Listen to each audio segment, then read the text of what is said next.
Hai Sobat Cuan, apa kabar hari ini? Welcome to BusBiz, podcast bahas bisnis yang dipersembahkan oleh Global Sources Indonesia. Saya Abdi yang akan jadi host hari ini, dan di podcast kali ini kita akan ngobrol-ngobrol bareng ya, ngobrol seru bersama Ketua Komtab Media Komunikasi Aptiknas. Nah, beliau juga dikenal sebagai branding expert. Tadi saya sempat ngobrol-ngobrol di backstage ya, sudah 25 tahun beliau ada di dunia marketing dan branding juga ya.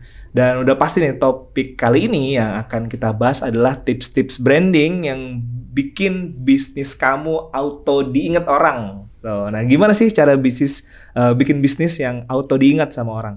Nah, without any further ado, saya sampai belibet nih. Without any further ado, mari kita kenalkan Bapak Teddy Chan. Tepuk tangan dong semuanya. Halo Pak Teddy. Halo, apa kabar? Perkenalkan, nama saya Teddy Chan.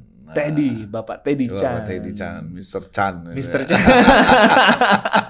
Kalau bahasa Sunda Chan itu belum. Oh belum ya Chan. Chan kepanggih. Jadi kalau Bapak Teddy pasti sudah. Oh sudah. Pengalaman. Iya. Pak, makasih banyak loh Pak. Ya. Di sela-sela kesibukannya udah hadir bersama kami semua di BusBiz ya, podcast bahas bisnis. Jadi kita sangat-sangat senang kehadiran Pak Teddy, karena saya udah kebayang nih apa yang akan kita bahas hari ini. Ya, saya juga senang sekali bisa berbagi, sharing ilmu, sharing pengalaman. Mudah-mudahan menjadi heritage juga buat anak-anak muda. Pasti. Karena prinsipnya dari saya kan bagaimana netizen ini menjadi sukses, menjadi e-planner istilahnya. Jadi e-planner. Jadi netizen nggak hanya cuma menyaksikan aja, tapi juga harus do something. Harus melakukan sesuatu. Menghasilkan e-planner. Itu kan ada e-commerce, ya kan, e-commerce planner. Dan itulah eranya menjadikan bagaimana branding, karena Anda menjadikan personal branding Anda itu benar-benar jadi uang. Jadi miliaran. Oke, jadi Pak Teddy, cerita sedikit dong. Kesibukannya apa aja sih Pak? Kan di asosiasi pasti di Aptiknas. Bapak juga fasilitator juga di Yayasan 8 Karakter Kebajikan Pace. Jadi saya memberikan pendidikan free, jadi berupa ilmu metafisika. Ilmu metafisika. Iya, itu banyak sekali ilmu-ilmu yang diajarkan di dalam, kan fisika ilmu alam, ini metafisika. Metafisika. Nah, itu ada di Instagram saya juga ada aktivitasnya itu. Kemudian di Aptiknas, kemudian di Yayasan Sosial juga saya aktif di Magabudi, ada Yayasan Yadi namanya, Yayasan Abdi Dama. Jadi nama Pak Abdi saya pakai, nggak pakai izin. Itu kayak udah jadi di mana? Jadi Yayasan Abdi Dama Indonesia. Jadi yang membantu pembangunan rumah ibadah seluruh Indonesia. Wah, luar biasa nih. Selain di asosiasi, ya perusahaan juga ya kan yang Bapak jalani, dan juga aktif-aktif di yayasan juga. Ternyata luar biasa Pak. Ya, sekarang beruntung lah jadi presiden direktur di Advance Digital. Nanti kita ke sana Pak. Saya mau tanya-tanya sebenarnya buat Advance Digital, tapi for the sake of pendengar BusBiz nih, sobat-sobat cuan nih, pasti juga penasaran nih. Kan kita mau ngomongin materi tentang marketing atau branding lah ya Pak ya, branding. Nah, boleh cerita nggak Pak kayak pengalaman Pak Teddy gitu ya sama pegang branding untuk produk-produk gitu. Ada nggak Pak kayak pengalaman menarik selama pegang branding di produk-produk yang pernah Bapak? Iya, nah kebetulan sekali memang saya nih hobinya adalah membesarkan brand-brand lokal Indonesia. Jadi dimulai awalnya itu, kalau yang lahir di tahun 93-96 itu pernah dengar namanya Beauty Shampoo 3-in-1. Itu lawannya Sunsilk. Jadi ada Softly, ada Beauty. Jadi benar-benar head to head-nya sama Unilever pada saat itu. Head to head sama Unilever. Tahun 96 tuh. Tahun 96. Beauty 3-in-1. Jadi tulisannya BIUTI, Beauty Indonesia banget. Indonesia banget ya. Dan saya menjadi, perusahaan kami itu menjadi big spender nomor 2 setelah Gudang Garam. Wow. Jadi brandingnya pada saat itu ya melalui televisi kan, baru mulai RCTI, SCTV itu, wah semua aktivitas kita gempur ada di sana. Dan salah satu saya punya test case-nya itu studi kasus dimasuk dalam buku Bapak Renal Kasali, Bapak Profesor Renal Kasali. Iya. Jadi persaingan beauty shampoo dan 3-in-1 itu dimuat di kasus ketiga itu. Judulnya bukunya adalah buku branding Indonesia itu. Saat itu. Jadi membahas tentang STP lah. Dan segmentation, targeting, positioning. Industri tersebut tuh red ocean banget. Red ocean banget itu. Ada Cofeder. Hiunya banyak ya itu. Hiunya banyak kan, ada di Jepang, Cofeder ada, Unilever ada. Iya. Kemudian perusahaan-perusahaan yang P&G juga waktu itu sedang masuk, ya kan? Benar. Ya sampai sekarang sih, sampai Pantene. Waktu itu Anda mungkin nggak tahu namanya Dimension 2-in-1. Itu merek yang serba 3-in-1 lah saat itu. Jadi kita pakainya 3-in-1. 3-in-1. Ya, dulu serba 2-in-1. Ini katanya udah 3-in-1. 3-in-1. Gitu ya. Nah, kemudian dari situ branding lokal lagi adalah Sanken. Oh, Sanken. Sampai sekarang. Sampai sekarang. Itu saya brandingnya banget adalah waktu di awal Sanken Teknologi Mutakhir Jepang. Jadi singkatannya STMJ tuh. Sanken Teknologi Mutakhir Jepang. Oh iya, benar juga. Jadi dapat aja. Bukan susu telur madu keju. Nah, itu juga kita memproyeksikan waktu itu pakai Desi Ratnasari. Jadi makanya tadi berapa desibel taunya Desi Ratnasari. Waktu itu masih muda, belum jadi anggota DPR Desinya. Jadi bagaimana mengorbitkan brand Sanken itu sendiri itu tahun 97 98 lah. Setelah itu kan ada kerusuhan, tapi brand Sanken-nya image-nya dapat bahwa teknologi mutakhir Jepang, karena Jepang kan nggak mungkin produksi lagi di sana. Tapi Sanken ini kita naikkan brandnya sampai sekarang kan cukup menjadi brand yang dikenal banyak gitu. Betul. Mesti jadi top of mind. Jadi top of mind lah. Kemudian setelah Sanken, saya kan masuk ke perusahaan Cosmos.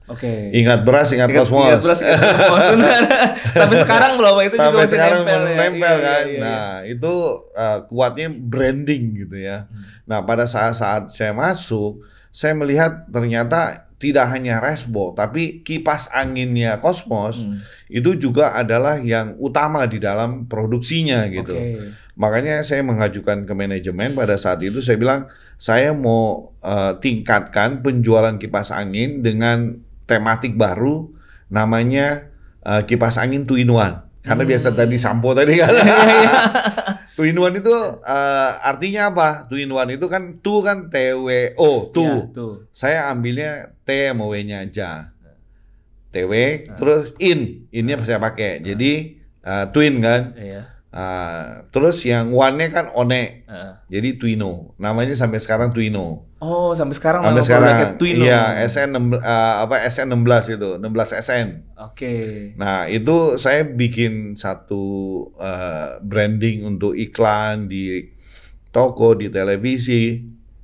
Pokoknya above the line dan below the line saya mainkan gitu kan. Sampai sekarang kan namanya tetap Twino gitu. Itu bisa dinaikin di di meja dan berdiri gitu. Betul. Berarti edukasinya tercapai. Betul, belum saya kasih tahu kan. Jadi bisa standing, bisa deskpan. Iya. Itu saya ingat di kosan soalnya itu. Paling awet kalau Cosmos. Paling awet. Iya, betul. Sampai sekarang di top brand juga number one sih kipas anginnya dia. Luar biasa. Iya. Apalagi Pak, aduh saya jadi. Ya itu brand-brand yang saya masuk ke sana kan. Terus setelah itu memang masuk ke brand Korea, Yongma, nggak ada pabrik, nggak ada apa, tapi itu permainan iklannya banyak sekali saya. Jadi artisnya juga ganti-ganti terus. Nah kemudian masuk lagi ke perusahaan yang namanya Advance. Nah, tahun berapa tuh Pak di Advance? Itu di Advance setelah dari Cosmos sama di Sanken kurang lebih ada 2004 kalau nggak salah. 2004 ya. Iya. Advance. Nah, terus di situ brand yang saya aktifkan itu memang adalah brand Advance itu sendiri. Jadi bagaimana perusahaan lokal waktu itu kan ada GTC, ada Samsung, ada LG gitu kan monitor. Nah, saya mengangkat bagaimana bahwa ini kualitasnya bagus loh. Caranya gimana? Tabungnya saya beli Samsung. Jadi saya pameran di mana-mana, saya belah dia punya tabungnya. Ini loh dalamnya Samsung karena waktu itu kan Korea dianggap lebih unggul kan. Jadi sehingga brand Advan-nya juga naik. Nah, saya kerjasama dengan Samsung yang kenangan terindah. Iya, Bams. Nah, dia kan juga lagi mengadakan iklan yang besar. Jadi saya dengan production house, dengan recording company-nya kita kerjasama. Itu meluncurkan saya punya USB Advance. Itu saya lakukan. Itu di situ ya. Nah, terus kemudian saya juga ke handphone yang namanya handphone Cross. Cross ya. Cross Mobile. Ya. Sekarang diganti Everchoice. Itu juga Cross Mobile. Saya bersama dengan agensi itu melakukan iklannya bule. Kan namanya juga Cross Inggris kan. Itu merek lokal udah. Lokal. Itu permainan mindsetnya aja. Permainan mindset. Jadi kita kan main war kan. Itu adalah permainan otak perangnya itu di otak gitu loh. Bagaimana persepsinya ini kita positioningnya kan diterima gitu. Nah kemudian setelah itu kan Advan tablet. Sampai sekarang juga tablet Advan kan number one. Pakai model iklannya aja pakai Messi, ya kan? Iya. Messi diundang negara RI aja nggak datang, diundang kita datang. Gitu salah satunya juga ya kan. Waktu di Argentina main sini, Messi-nya nggak main. Messi nggak main, Messi jalan-jalan.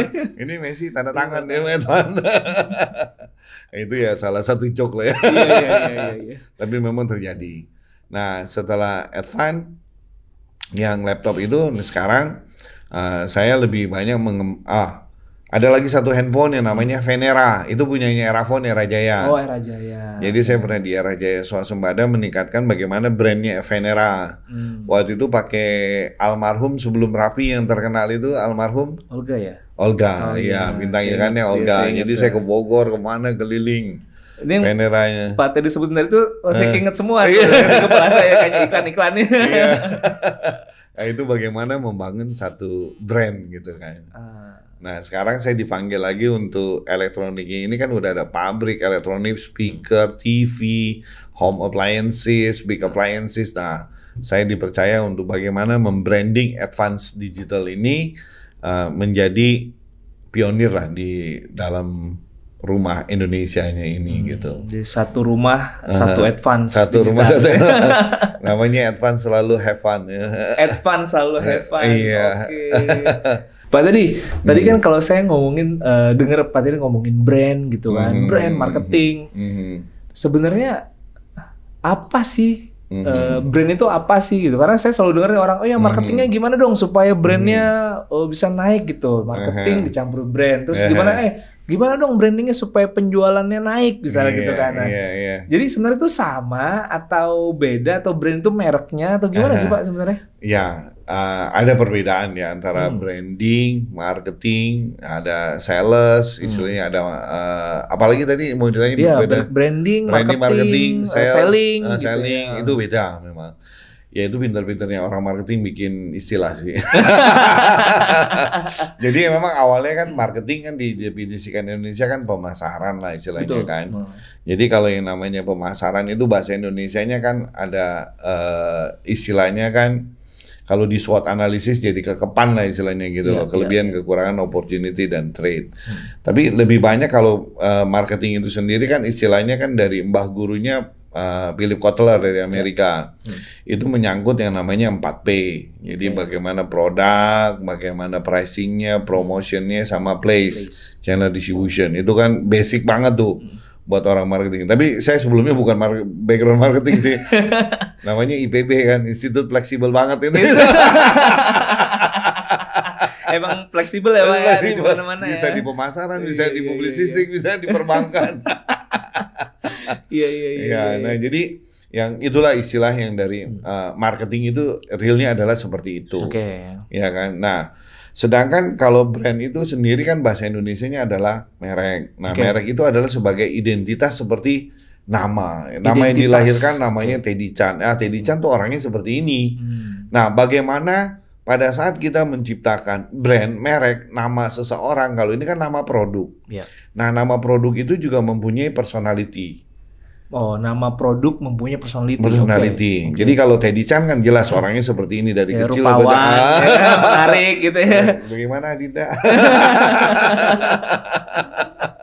Nah, itu memang perlu sekali. Jadi bagaimana selalu kalau di brand manager atau sebelumnya kita sebutkan product manager dulu. Oke. Jadi ada istilah product manager. Kalau product manager ini bagaimana dia memainkan 4P itunya sendiri. Saya sendiri lahir dari consumer good, itu dari manajemen training menjadi product manager.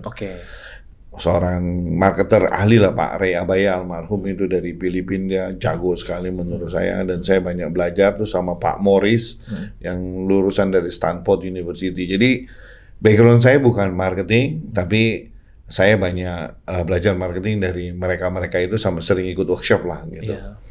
Jadi makanya saya bilang tadi marketer is a survival skill gitu loh. Jadi brand ini merek, sama pada saat kita waktu bayi punya anak lah. Pak Abdi belum punya anak ya? Sudah. Oh sudah.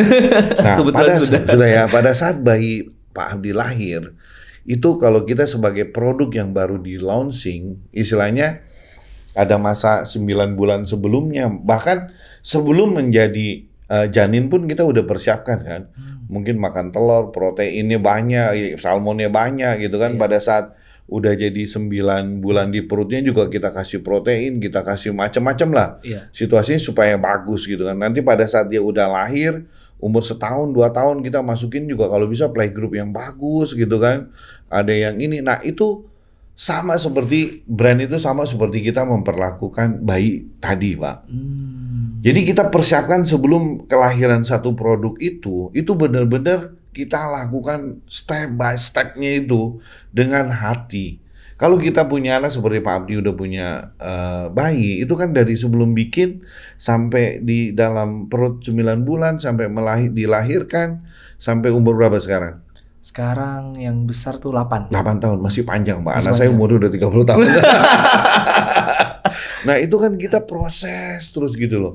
Bagaimana kita memberikan edukasi, memberikan makanannya, kesehatannya, beli imunitasnya bagaimana, pertemanannya dengan siapa gitu kan, spiritualnya bagaimana, itu sama dengan brand sebenarnya. Disitulah brand itu kalau kita benar-benar menjiwai sebagai bayi kita yang sudah kita lahirkan dan kita mau besarkan, itu akan bagus sekali untuk seorang product manager maupun seorang brand manager. Jadi beda di sini kelihatan kan bahwa brand ini adalah bagaimana dia mempunyai bayi yang dari sebelum dibikin jadi 9 bulan di dalam kandungan sampai dia sekolah SD, SMP, SMA, kuliah, sampai dia menikah, punya bayi lagi, punya cucu gitu kan, sampai meninggal. Nah ini kan kita sebutnya ada product life cycle. Ini sama seperti hidup manusia, brand itu, merek itu. Jadi dia bagaimana dia mulai menikah sampai nanti dia menjadi mature. Kalau udah mature udah tinggal penuaan, kan istilahnya banyak. Umurnya kan ada yang, kalau kita contoh misalnya brandnya zaman dulu kan ada Nokia, Ericsson. Nokia betul.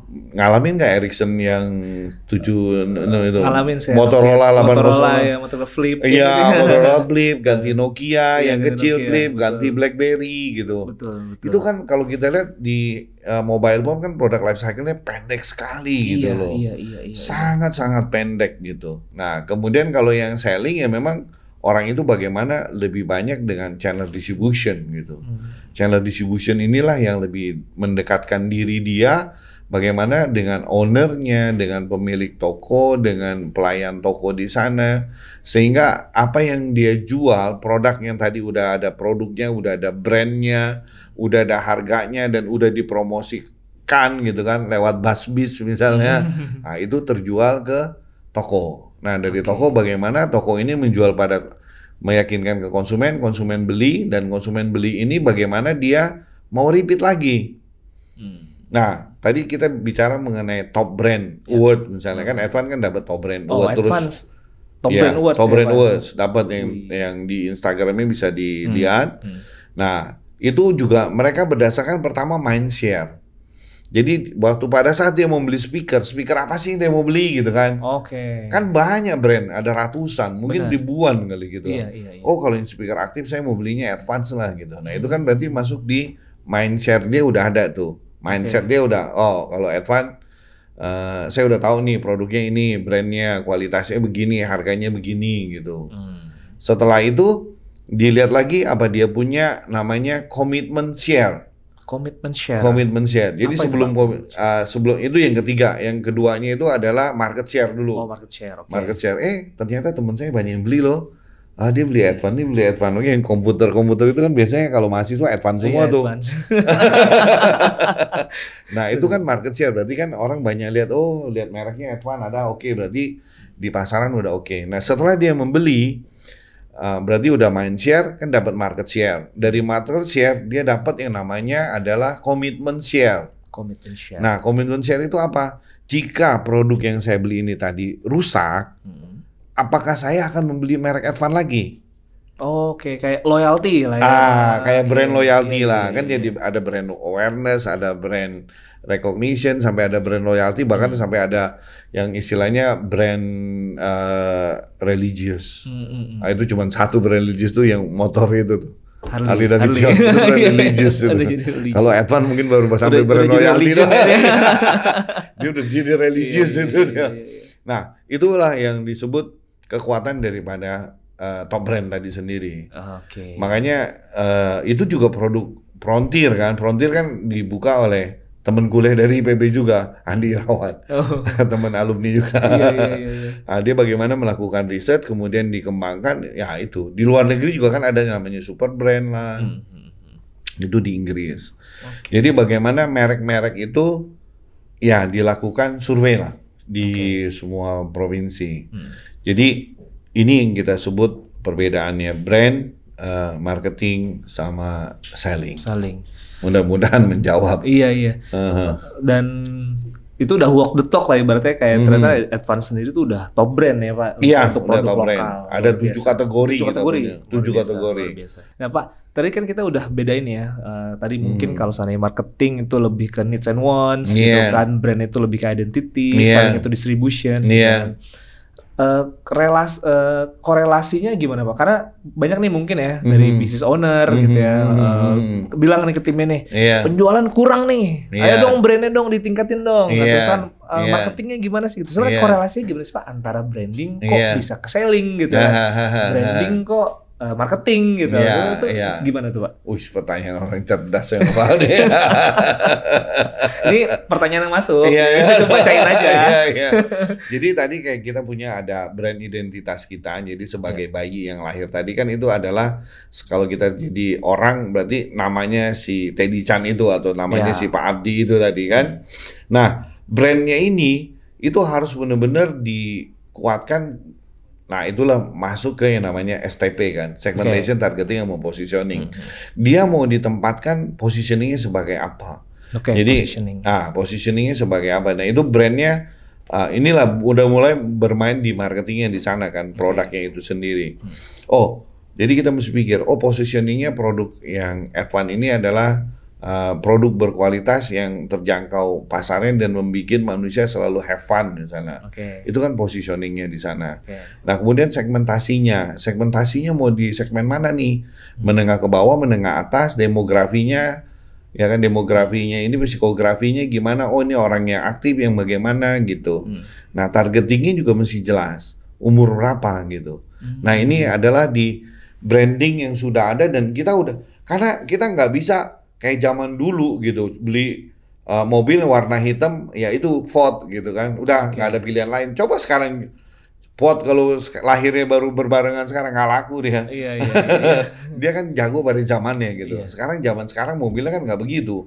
Beda Tesla aja ada BYD kan, persaingannya juga begitu besar gitu ya. Kita udah ada STP-nya ini, segmentation, targeting, positioningnya jelas. Ini dipertahankan. Ditaruh di sana. Kadang-kadang kan aduh saya kan pasarnya mau lebih gede lah, saya nggak mau di bawah aja, yang kalangan atas juga saya mau gitu. Kan nggak bisa begitu. Masa premium disuruh beli sama yang biasa pakai Pertamax Plus gitu kan? Nggak bisa, mesinnya rusak. Jadi benar-benar harus jelas ya. Itu targetingnya mau yang mid, low sekalian, low high sekalian. Gitu ya, Pak ya. Terus sama orangnya juga mau siapa yang kita sasar? Apakah ini anak, remaja, dewasa, atau kalangan menengah? Ini menengah atau orang dewasa gitu? Atau malah juga itu umur kan, demografinya kan? Terus mau arahnya kemana lagi? Mau yang di perkotaan apa yang di pedesaan? Beda. Geografinya juga dilihat. Geografinya juga dilihat. Nah, kemudian spending money-nya juga. Kan kita ada kelas A, B, C, D. Nah, itu kan ada kelas-kelas yang tergantung Nielsen. Apa SES ya? Bukan, dia spending money buat household spending money. Itu kelas A, B, C, D-nya begitu. Jadi itu tergantung perusahaan riset yang lakukan. Jadi kalau A misalnya di luar biaya bayar sewa rumah atau bayar cicilan gitu, dia udah di atas 3 juta rupiah gitu kan. Oh ini masuk kelasnya kelas B, atau yang kelas A-nya udah di atas 10 juta gitu. Nah ini kan tergantung daripada researcher ini mau menentukannya. Nah itu kelasnya lah, istilahnya kan kita kan ada kelas, orang taunya middle up, middle low, cuma itu doang kan, atau kalangan genset gitu. Jadi ini brand ini sangat identik, kita mau posisinya di mana. Jangan sekali-kali, oh ini brand Advan udah ada di kalangan mahasiswa, di kalangan kelas middle, tiba-tiba mau yang dibeli oleh orang yang pakai Hermes. Nggak bisa. Karena udah punya target yang jelas. Udah target yang jelas. Dan kita kalau mau bikin merek Advan itu naik ke atas, itu diketawain orang gitu loh. Lu mau jual mobil yang istilahnya ya kayak sekarang misalnya Wuling, tapi harganya adalah harganya yang harus harga Mercy yang sama-sama elektrik gitu kan beda. Satu 3M, yang satu 300 juta gitu kan. Benar. Oh ini beda, ini Wuling yang 5 miliar. Ya orang bacanya yang 300 gitu. Nah itu kekuatan dari brand. Jadi kalau dari pemilik barang yang di Busbiz ini kan banyak produk, sama owner produk yang memiliki produk harus tahu tempatnya mau dikemanakan gitu. Nah dari situ barulah main marketingnya. Tadi kan kita 4P, mau produknya, kualitas kelasnya di mana, feature-nya, quality-nya, packaging-nya, itu mesti clear. Jadi penjualnya juga harus tahu banget gitu. Jangan sampai ditanya, ini produk Advance, wattnya berapa? Wah nggak tahu dah, lihat aja Bapak sendiri. Lihat aja di dusnya. Itu kayak pembeli langsung bubar deh. Nah itu kan mesti bisa disampaikan dengan jelas oleh si penjualnya tadi. Nah kemudian dia punya udah price picture. Nah price-nya kan nggak boleh, compete-nya benchmarking-nya dengan siapa. Oh kalau saya punya harga Advan dekat dengan Polytron tapi di bawahnya dikit lah istilahnya gitu. Itu kan udah oke. Nah kemudian promonya. Nah promonya itu kalau zaman dulu banyak. Sampai sekarang juga lebih banyak sih. Kita ngomong ada above the line di atas garis, sama below the line di bawah garis. Above the line itu misalnya kayak main dulu dengan televisi, misalnya iklan di TV kan mahal sampai sekarang sih. Sekarang lebih mahal, satu spot bisa 100 juta tuh. Kalau lagi pas Pilpres apalagi bisa 200 juta. Rebutan lagi. Itu baru satu spot tuh. Nah itu above the line yang di TV. Kalau dulu kan ada di majalah, tapi sekarang udah nggak ada. Koran juga udah nggak ada. Yang ada di radio mungkin masih ada lah, karena mungkin daerah kan nggak kejangkau, masih ada. Kemudian ada billboard. Billboard juga sekarang udah berubah. Yang dulu cuman kain, spanduk kayak gitu, sekarang udah pakai digital. Nah, below the line ini yang paling banyak. Jadi namanya poster, kemudian ada leaflet. Sekarang juga masih jalan kan seperti itu. Kemudian ada SPM lah, kita punya SPG, Sales Promotion Man, Sales Promotion Girl, merchandise, bagaimana pasang POP, woobler. Nah, itu kan istilah-istilah yang nggak ada di sekolahan. Iya kan, ada ini pasang woobler, pasang ini apa septoker apa ya, itu orang-orang agensi tuh yang nyiptain tuh. Nggak dipelajarin tuh. Nah, itu adalah bagian dari bagaimana melakukan marketing. Nah, sekarang ilmu marketing yang ada di dalam sosial media, ya, makanya saya lagi mau mengembangkan netizen menjadi miliarder. Netizen menjadi miliarder. Netizen menjadi miliarder. Itu mimpi saya. Mimpi saya di Advan bagaimana hidup saya ini bisa berguna lah untuk para netizen ini sehingga mereka mencari uangnya dengan baik dan mudah lah istilahnya gitu. Kalau jangan scrolling aja ya. Jangan scrolling aja. Itu kalau yang di China itu orang yang cuman jadi afiliator penghasilan 1 miliar banyak, Pak. Oh ya? Iya. Nah, itu bagaimana ya? Dia dengan membuat konten yang bagus. Jadi sekarang pun di tempat saya itu istilahnya ruang kerja. Istilahnya bukan hanya sebagai seorang, dulu kan mungkin marketing eksekutif, product manager gitu kan, marketing manager gitu. Sekarang enggak. Jadi sekarang ada namanya KOL spesialis. Ya. Jadi bagaimana dia mencari key opinion leader spesialis. Ada orang yang hobinya masak, ada hobinya yang naik sepeda, ada yang hobinya nyanyi. Nah ini kan yang perlu dicari. Sama si KOL spesialis itu. Ya, itu udah ribuan orang-orang, jutaan orang di sosial media. Iya. Nah itu udah menjadi profesi. Minimal udah di atas UMR. Iya. Dulu kayak nggak kepikiran ya ada profesi itu ya. Iya. Cuman ngeliatin dia punya Instagram siapa sih? Ini bagus loh gitu loh. Nah terus yang kedua kita ada yang namanya content creator. Dulu kalau di agency sih namanya ad writing copy. Nah itu konten kreator. Jadi bagaimana dia udah kayak sutradara lah, bikin konten. Ini saya ntar mau menggambarkan si Pak Abdi yang ganteng ini di sini begitu pintu ada cewek lihat, nah dia jebret tabrakan. Tahu-tahu lagi pakai headsetnya handphonenya advance gitu. Ini Dinda yang jago tuh Pak. Dinda ya. Nah itu konten ya kan. Ada lagi pekerjaan yang namanya video editor. Jadi udah ngesut ntar diedit kan. Jadi elemen-elemen itu aja udah banyak sekali. Udah banyak sekali. Dan yang sekarang host live itu juga jadi mahal Pak. Dan itu menjadi ladang bisnis tersendiri. Bagaimana dulu kan kalau kita ngomong sendiri kan orang gila tuh.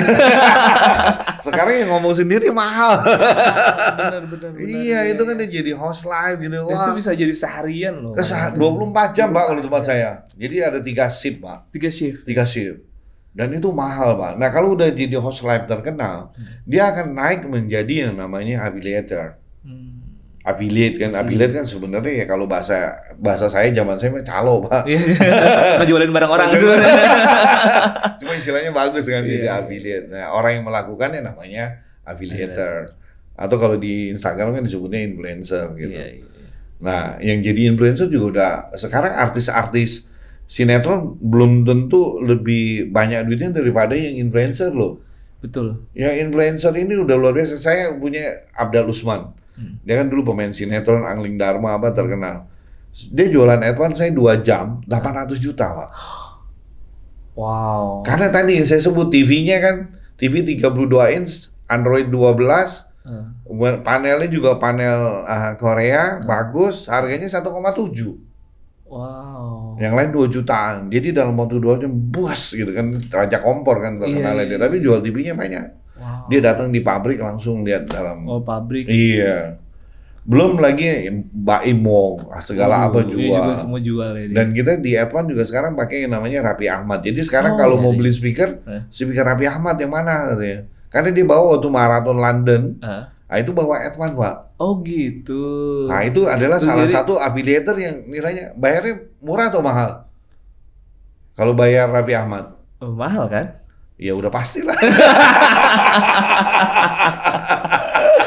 Tapi returnnya sesuai dong, Pak. Iya, itulah. Jadi kan untuk meningkatkan nama brand kan nggak gampang. Jadi itu korelasi antara brand marketingnya. Marketing dan berpengaruh terhadap sellingnya. Iya. Itu begitu kita bilang ini, jadi seluruh penjual ke toko-toko kita bilang ini speakernya Raffi Ahmad. Kasih lihat Instagramnya yang tadi saya kasih lihat gitu. Udah. Oh ini gua mau lah gitu kan. Jadi dia udah terasosiasi. Gua jadi Raffi Ahmad kan gitu. Itu adalah brand association kan namanya. istilah juga sih. Pokoknya orang marketing mah istilah banyak lah. Sampai sekarang kalau orang yang nggak ngerti marketing, kalau dicatetin di kampus belum tentu ketemu tuh saya ngomong. Ya. Belum tuh dipelajarin lagi. Dosennya kan masih ngajarin yang lama punya. Iya. Sekarang kan berkembang terus bener, gitu loh. Bener. Dan yang tadi saya cerita netizen jadi miliarder, kenapa? Karena yang tadi saya ceritakan itu mulai dari KOL spesialis, content creator, ada bagian yang video editor, ada affiliator, ada influencer, itu semua jadi satu, kan jual. Sebelum jual kan dia harus punya produk. Betul. Nah, produknya yang disediakan adalah Advance Digital. Saya punya SKU ada 800, Pak. 800 SKU itu, Pak? Iya, itu. Pabriknya di mana, Pak? Di Semarang. Pabrik Itu Semarang. ada di 7 lokasi. Iya, puluhan hektar lah kita punya. Wow. Terus di gudangnya saya baru beli di Kerawang Timur ada, di Jakarta ada, Semarang ada. Jadi gudangnya juga banyak. Nah, berarti mereka udah tidak harus memikirkan inovasi produk. Nah, untuk mendapatkan top brand itu memang pertama ya kita harus produknya benar-benar berkualitas. Kedua itu harus punya inovasi terus, dan Advance berinovasi terus. Kemudian yang ketiga kan engagement dengan relasi dengan customer, dan kita engage terus melalui TikTok lah, Shopee Live lah, gitu loh, melalui quiz-quiz seperti ini gitu. Nah itu kita lakukan benar. Nah kalau itu udah dilakukan semuanya, berarti produknya Anda udah nggak usah pusing. Anda tugasnya jual. Nah, pada saat menjual, Pak, kalau udah jual kan saya berarti mesti sidak gudang. Iya, naruh barangnya di mana? Naruh barangnya di mana lagi? Itu saya harus wrapping. Kemudian wrapping, oke lah, dia dikirim. Terus kalau return gimana? Mau ditaruh di mana? Masa ke rumah saya? Itu kalau return dia nggak sesuai. Kalau misalnya rusak gimana? Kan timbul pertanyaan itu. Iya. Jadi sebelum Pak Abdi tanya, saya tanya bener. Iya. Mau tanya itu dia kan? Mau tanya itu. Kok ada dili semua? Diborong nih. Mana host, mana narasumber. Jadi gimana itu, Pak? Iya kan, jadi kepikiran kan? Iya. Coba kalau Pak Abdi yang jadi narasumber jawabnya gimana itu? Kalau saya tanya begitu. Iya, saya taruh aja di rumah kan. Terus yang mau wrapping itu kalau orderan itu cuma satu. Butuh orang loh itu. Itu Pak, satu wrapping. ya kan? Misalkan dia jualan ternyata ada berapa banyak gitu. Kalau kayak tadi Abdal Usman 1 jam itu 800 juta. Kalau anggaplah 1 juta dibagi 800 unit. Bapak mau kirim sampai berapa kalau ngerjain sendiri? Waduh, badan saya udah penuh solasi itu. Bayang kan? Iya. Itu gimana? Sekarang udah ada perusahaan yang khusus, Pak. Jadi saya kerjasama namanya Isling, bagian dari partner Advance juga. Jadi Bapak beli barang sama Advance, kemudian barang itu dikirim ke gudang yang namanya Isling itu. Dia ada di Jakarta dan Surabaya. Oh, Jakarta Surabaya. Nah pokoknya alamat gudangnya Bapak Jakarta ya Jakarta. Kalau mau buka toko alamat Surabaya Surabaya. Begitu laku, dia akan packing, dia akan wrapping, pokoknya nggak sampai pecah atau rusak gitu. Kalaupun sampai retur, dikembalikan ke dia juga. Kemudian kalau rusak dikembalikan ke dia juga. Dia bahkan sampai rusak pun dia terima. Pun karena saya taruh teknisi Advance di dalamnya, Pak. Jadi udah Iya. barang Bapak nggak bakalan rusak. Terus biayanya berapa kira-kira, Pak? Ada asal sebut aja lah. Sewa gudangnya? Iya, sewa gudang, wrapping, ada karyawan, ada satpam yang jagain, ada tempat parkir. Oke, kalau segitu tergantung penjualan. Saya cuma keren 1% dari nilai produk, Pak. Kalau Bapak nilai produknya 500.000, 1%-nya berapa, Pak? 5.000. 5.000. Kalau Bapak jual 1.000? 500.000. Ya. Kalau 1.000 kali 5 juta. 5 juta. 5 juta Bapak udah jualnya berapa? 5 miliar. Wow. Kalau untungnya anggaplah jangan 10% dari penjualan. Iya, kalau Bapak untungnya 10%, 1%-nya gimana? Kecil apa besar? Iya, kecil. Resiko Bapak apa? Nggak ada resiko. Iya. Nggak ada gudang. Kalau retur di situ. Iya. Kalau barang rusak juga diterima juga di situ. Iya. Kalaupun tidak terjual, Advance terima balik. Nah sekarang masalahnya Bapak punya duit apa enggak?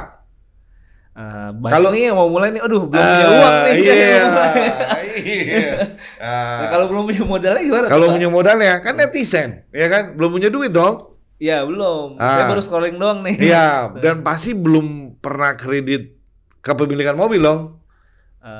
Kalau ya bisa jadi udah, bisa belum.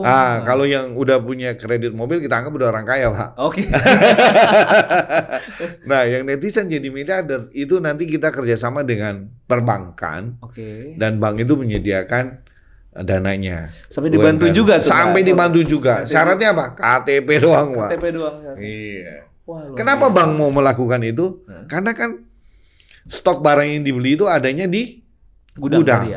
Bukan di pihak si netizen itu sendiri kan. Safe karena iya, ini udah kerjasama di sini. Terus kalau jual dia masuknya ke bank mana, Pak? Iya, ke situ juga. Situ juga. Jadi tuh kayak semacam udah menjadi sebuah apa namanya itu ya, cycle ya. Iya, cycle. Ini sebenarnya kan ya saya berani bicara begini karena saya udah announce di kompas.com. Jadi kalau bisa di Kompas, dan saya sekarang udah bekerja sama dengan Aptiknas. Saya sebagai Komtab Media Komunikasi Aptiknas. Nah, udah kerja sama hari ini nih berbarengan sama Kementerian Demnaker, Tenaga Kerja. Jadi dia datang. Jadi udah dilatih. Yang tadi saya ngomong itu semua dilatih ke anak yang mereka BLT lah, yang Balai Latihan Kerja itu. Balai Latihan Kerja. Ini pasti Sobat Cuan penasaran caranya gimana? Iya, hubungi ke Basbis dong. Supaya dapat channelnya ya. Ini ya. Ada. Follow Pak Teddy apa Pak? Instagramnya Pak Teddy? Kalau yang itu advanceofficial.id. Advanceofficial.id. Nah, mungkin nanti bisa lihat. Kalau saya sendiri sih nanti ya ya. Iya. Kalau saya sendiri Mr. Teddy Chan. Mr. Teddy Chan. Iya, Instagramnya. Follow juga Pak Teddy. Mr. Teddy Chan. Ada nggak sih? Ya, bikin ribet editor nanti ya. Pak, kalau disebutin tadi tuh branding mahal dong Pak. Tadi kan Raffi Ahmad, iklan di TV aja berapa ratus juta spotnya. Iya, itu karena kita pabrikan yang berani modal Pak. Tapi sebenarnya juga banyak sekali yang notabene pun bukan pemilik modal besar bisa terkenal dari branding tadi. Nah gimana tuh? Terutama nih Pak ya, di UKM misalnya, atau pemilik bisnis baru gitu.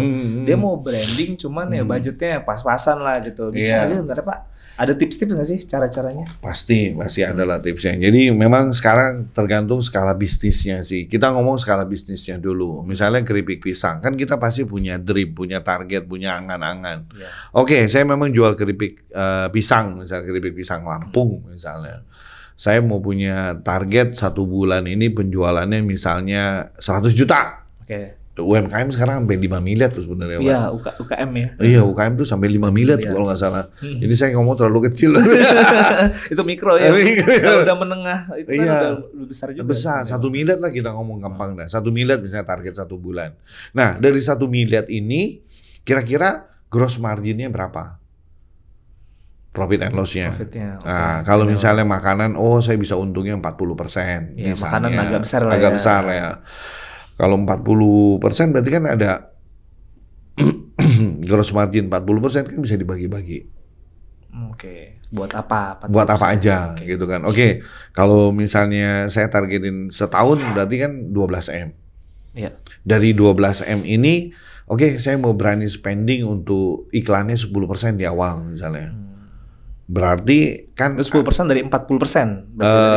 Iya, pasti kan masih ada 30%-nya lagi kan. Tapi kan kita ambil dari revenue, dari total, dari 12M. Dari 12M kali 10% berarti 1,2 miliar. Nah, dengan 1,2 miliar ini apa yang saya harus lakukan gitu. Nah, contohnya dengan tadi kan Host Life misalnya. Dia membentuk orang Host Life. Nah, Host Life-nya dengan siapa? Nah, itu yang tadi saya ngomong. Saya kerjasama dengan SMK yang bagian manajemen dan mereka juga mau gitu loh. Ini kan sebenarnya tinggal koordinasinya aja. Pak, saya butuh tenaga orang yang host 8 jam misalnya, berapa duit? Tolong dong, Anda makan keripik pisang saya lah gitu kan. Nih harganya berapa, tersedia di mana gitu kan. Tersedianya di mana? Ya di Tokopedia, di TikTok gitu kan. Itu penjualan yang melalui marketplace dahsyat loh Pak. Luar biasa. Melalui live ya, dan semua e-commerce kan udah punya live semua. Udah punya live semua dan itu bisa dilakukan toko gitu. Oren, toko ijo. Iya. Nah, itu uangnya kalau kayak tadi misalnya ada 1,2 miliar berarti kan sebulannya 100 juta, Pak. Iya, 100 juta. Nah, kalau 100 juta itu, istilahnya kalau dia mau bekerja sama dengan para orang SMK itu, ya kan? Kalau SMK-nya misalnya, oke lah, untuk 1 jam saya bayar kamu misalnya dengan harga berapa? Satu nasi bungkus, 30.000, mau nggak mereka kira-kira? 1 jam, kalau 8 jam aja berarti 240.000. 240.000 per hari ya. Per hari. Nah, kita kan ada 100 juta, iya kan? Nah, kita cari. Nah, disitulah ada pekerjaan KOL spesialis kan. Cari KOL yang bisa bagus. Yang relate sama produknya. Yang relate sama produknya. Yang terbukti udah bisa menjual. Nah, kemudian kamu undang lah anak SMK itu, suruh ngeliatin. Kan mereka sekolah SMK juga ngeliatin, nyatet, belajar, ngapal, ada ulangannya, sama kan? Ini langsung praktek. Benar. Itu mungkin salah satu ide yang bisa dilakukan yang paling cepat gitu. Salah satu ide itu untuk host live, karena kalau kita bilang penjualan itu luar biasa. Udah langsung convert ya, langsung jualan. Jadi nomor 1 kembali adalah produknya harus punya uniqueness. Kalau Anda jual keripik pisangnya yang unik. Misalnya apa? Mungkin kriuknya ada rasa nanas, atau istilahnya ada rasa keju, ya rasa coklat. Atau mungkin yang lagi ngetren sekarang apa? Ada rasa buah naga lah istilahnya gitu kan. Ada matcha. Nah, itu kan uniqueness-nya, USP kalau kita ngomong marketing, unique selling point-nya. Harus ada something different gitu. Mau contoh kayak kopi kenangan aja, dengan dia tulis kata-kata gitu aja udah jadi beda. Iya, betul. Itu kan ide, kreatif. Oke, jadi ujung-ujungnya bakal turun lagi ke brandingnya, ke marketingnya lagi. Iya, mereknya. Terus, nah positioningnya keripik pisang yang apa? Oh, ini keripik pisang yang bikin orang tidak diabetes. Yang diabetes bisa turun gulanya. Dicari, Pak. Iya kan? Iya, benar. Nah, tapi promise is promise. You have to deliver. Oke. Jangan hanya sekedar kata-kata aja. Kata-kata, begitu bohong ya udah selesai. Karena integritinya nomor 1 di sana. Itu kan istilahnya kayak kita individu lah. Iya. Kalau jadi orang baik ya kemana-mana aman. Kalau jadi penjahat ya kemana-mana repot lah. Betul. Ya benar. Ya misalnya kayak mobil, dia jualnya safety. Ya harus safety beneran. Harus safety beneran. Jangan sampai ada yang mati itunya gitu. Itu yang harus dilakukan. Jadi sebenarnya dengan budget terbatas pun ya, dengan kreativitas, sebenarnya kita bisa melakukan branding dengan efisien dan efektif. Nah, kalau tadi saya ulang, Pak tadi sempat mention ya, seperti kayak anak baru lahir. Pre-nya dulu nih, 9 bulan di dalam kandungan tuh harus diapain, gitu kan? Itu harus dimulai dikasih ya tadi suntik vitamin, makanan yang bagus gitu ya. Sama juga dengan brand ya, Pak? Sama dengan brand. Oke. Jadi udah dipersiapkan brand ini mau kemana gitu. Apakah nanti anak saya mau jadi dokter, mau jadi insinyur, kan sekolahnya di mana? Terus kalau tadi kan kita bicara, Pak, mungkin kalau tadi Advance tuh punya tagline, Advance selalu have fun, gitu ya. Sebenarnya aset-aset branding harus dipunyai sama produk tuh apa aja sih, Pak? Tagline misalnya, logo, gitu tagline, kan. Apa aja sebagai identitas tuh apa aja sih biasanya? Kalau identitas ya pertama harus Bapak mendaftar di Haki, Pak. Oke. Di Kemenkumham Bidang Haki. Itu bidang hak cipta. Hak cipta apa merek? Ya, merek. Itu harus ada di sana. Karena itu sering sekali terjadi sengketa merek. Termasuk IKEA, Bapak kalau pernah dengar, IKEA kan udah terkenal kan sebenarnya di Alam Sutra, di mana.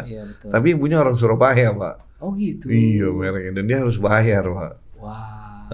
Kalau IKEA yang Surabaya apa, Pak? Produk. Yang IKEA Surabaya ya kurang lebih sejenis juga, tapi kan yang mendaftarkan diri dia gitu. Saya dengar waktu itu juga ini Goto juga, iya. Ya, jadi nomor 1 kalau sebagai pemilik bisnis, mereknya itu benar-benar harus didaftarkan. Even itu UKM, bisa bisnis pisang, keripik pisang misalkan, ya, juga harus daftar, Pak. Itu kan kayak kita mau orang miskin, orang kaya, tetap harus ke pemerintah untuk bikin akte lahir. Oh, jadi ini adalah akte lahirnya. Akte lahirnya.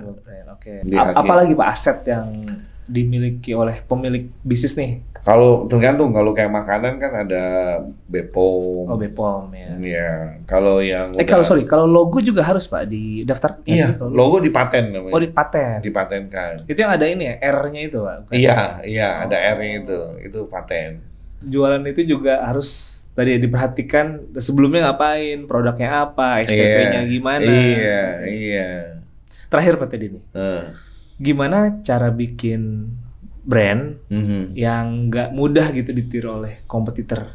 Ya itu tadi, contohnya kita mencari notaris yang berpengalaman mendaftarkan merek nomor 1. Merek dulu nomor 1. Ke Haki. Oke. Terus kita punya teknologi apa, patenkan industrinya. Kita punya logo, kita patenkan.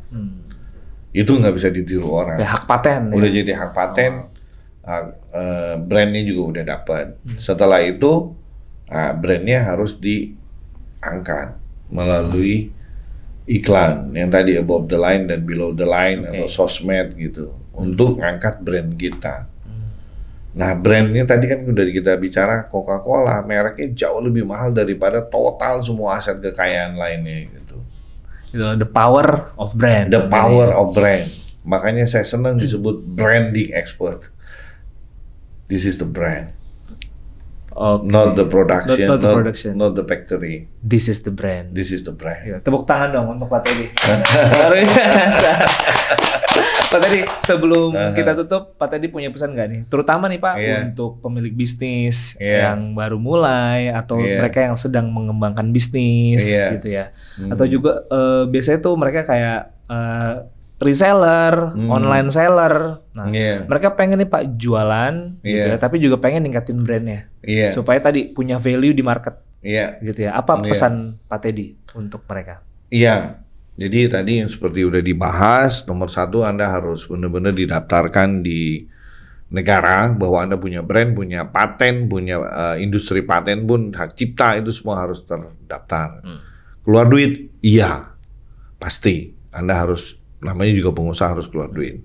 Nah, kemudian yang kedua, Anda untuk brand itu sendiri, kalau Anda belum besar, ikut aja orang-orang besar yang udah ada. Jadi caranya gimana? Ya udahlah kita kasih sampling lah pada saat dia event gitu loh. Anda jangan mengharapkan, oh kan barang gue juga harus beli, kenapa gue kasih gratis gitu loh. Jangan salah, nilai brand ingat lebih mahal kan gitu. Itu yang harus dilakukan oleh pemilik brand gitu. Jadi produksi Anda bisa di mana-mana saja. Karena sekarang kan istilahnya istilah Alvin Toffler itu dulu eranya era pertanian, kemudian berubah menjadi era industri, kemudian berubah menjadi era marketing. Sekarang udah era informasi, sekarang udah ke AI segala gitu. Nah, manfaatkan semua channel, termasuk ke AI itu sekalipun, dan sering-sering ikut workshop, seminar, termasuk mendengarkan podcast bahas bisnis ini juga. Dari orang-orang yang kompeten. Seperti Pak Teddy. Terima kasih.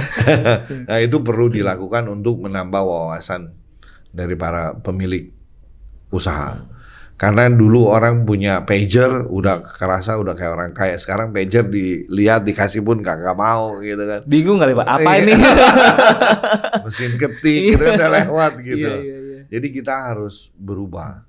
Jadi harus mengamati perubahan. Oke, adaptif ya. Adaptif lah istilahnya. Di dunia ini tidak ada yang pasti, yang ada cuma perubahan. Perubahan. Iya.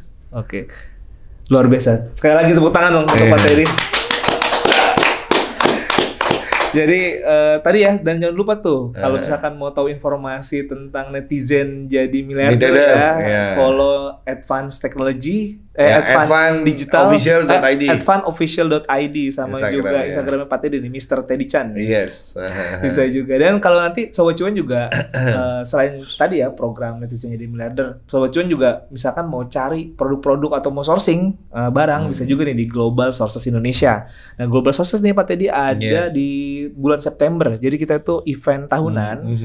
Setiap tahun kita mendatangkan pabrik, manufaktur ya, dan juga supplier itu dari beberapa negara lah. ada dari lokal pun juga ada, dari Tiongkok, dari Taiwan, Hong Kong gitu ya. Mereka Korea Selatan juga ada. Kita bawa mereka ke sini. Produknya macam-macam nih, mulai dari electronics, juga ada sports, lifestyle gitu ya, ada home kitchen gitu ya, produk-produk lucu menarik ya. Itu juga kita ada apa tadi, misalkan untuk lebih ke cari ide kali ya Pak, cari ide bisnis, produk apa yang lucu-lucu, yang menarik kan sekarang banyak tuh ya Pak, kalau di TikTok, di Tokopedia gitu ya. Nah, itu bisa banget dilihat di pameran kita Pak Teddy. Nanti Pak Teddy masih kita undang kok ke acara kita. Harus datang ya Pak ya. Kan Abdiknas biasanya kerjasama. Abdiknas betul, kita kerjasama dengan kita Global Sources Indonesia. Jadi kita ada di tanggal 19 sampai 21 September 2024 di JCC Senayan. Nah, Sobat Cuan catat ya itu tanggalnya, ini harus datang banget nih. Karena nanti bisa ketemu Pak Teddy nanti di sana. Sama rekan-rekan dari Abdiknas juga ya. Iya, Pak Teddy, pastinya. Dan terima kasih banyak sekali lagi Pak Teddy udah sharing-sharing, udah menyediakan waktunya ke tempat kita. Saya senang banget sih datengin. Pasti nanti kita ketemu lagi ya di bulan September. Terus juga untuk Sobat Cuan juga terima kasih banyak yang udah nonton dan setia ngikutin podcast Basbis kali ini. Dan Sobat Cuan jangan lupa untuk like, comment, share, dan subscribe supaya nggak ketinggalan episode Basbis berikutnya. Karena di season 2, kita udah masuk ke season 2 ya. Tepuk tangan dulu dong kita di season 2. Ini akan banyak lagi nih keseruan-keseruan karena kita nggak hanya berbagi, kita juga berbagi wawasan, tapi kita juga punya segmen-segmen lain Pak tentang entertainment, terutama entertain yang berhubungan dengan produk-produk nantinya yang ada nanti di Global Sources Indonesia. Wow. Gitu. Ya, Basbis dipersembahkan oleh Global Sources Indonesia dan Global Sources Indonesia. Sourcing jadi mudah. Sampai jumpa.